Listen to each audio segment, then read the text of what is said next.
আজি ৰংকুট গণেশপুৰ গাঁৱত মাঘী পূৰ্ণিমাৰ উপলক্ষে দক্ষিণ পশ্চিম সনাতন ব্ৰহ্ম সমাজৰ প্ৰচাৰ সমিতিৰ হৈ মই ক'ব বিচাৰোঁ যে আজি বহুত এই মাঘী পূৰ্ণিমাত বিভিন্ন গাঁৱৰ পৰা মানুহ সমাগম হৈছে। এই সমাগম দেখি আমি নথৈ আনন্দিত। ইয়াত ক'ব লগা এটাই কথা যে আমি এইখন গাঁৱত মাত্ৰ 10 ঘৰ আছোঁ। এই 10 ঘৰে যিখিনি কৰিব কৰিছোঁ। বহুত আমি আশা কৰিছিলোঁ ইয়াৰ পৰা মানুহ হ'ব বুলি, তাতোকৈ বেছি মানুহ হৈছে। গতিকে এটা পৰিতাপৰ কথা যে যিসকলক আমি আশা লৈ এই সমাজটো গঢ়িম বুলি ভাবিছিলোঁ তেখেতসকল আহিছে যদিও বহুত কম সংখ্যক যিবিলাক নেকি যুৱচাম বা ছোৱালীসকল উপস্থিত অহা নাই। এইটোৱে আমাৰ অলপ আক্ষেপ থাকিলে। এনেকৈ যদি হয় আমাৰ নিজৰ ব্ৰহ্ম সমাজৰ যিটো নেকি প্ৰসাৰ এইটো আমাৰ অলপ বাধা হ'ব। গতিকে মোৰ আজি এইটো ফালৰ ইয়াৰ পৰাই অনুৰোধ কৰোঁ যাতে তেখেতসকলে ওলাই আহক, আহি নিজৰ ধৰ্মটোৰ প্ৰচাৰৰ বা প্ৰসাৰৰ কাৰণে চেষ্টা কৰক।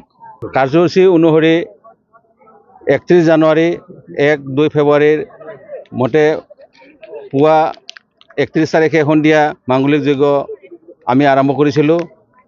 1 তাৰিখে সূৰ্য উদয়ৰ আগত 6:30 বজাত আমাৰ অখণ্ড যজ্ঞ আৰম্ভ হয়। এই অখণ্ড যজ্ঞত বিভিন্ন গাঁৱৰ আই ভক্তসকলে আহি তেখেতসকলে নিজৰ নিজৰ ভক্তি প্ৰদৰ্শন কৰে, যজ্ঞ আহুতিত অংশ লয়। তাৰপিছত আমাৰ চাহ পৰ্ব লগতে অতিথি বৰণ এইবিলাক কাৰ্যসূচীৰ আমাৰ আৰম্ভ হয়। এতিয়া মুকলি সভা আৰম্ভ হ'ব। এই মুকলি সভাত আমাৰ সদৌ মৰিগাঁৱৰ পৰা অহা তেখেত কোঁৱৰ বাবা আমাৰ মাজত উপস্থিত আছে।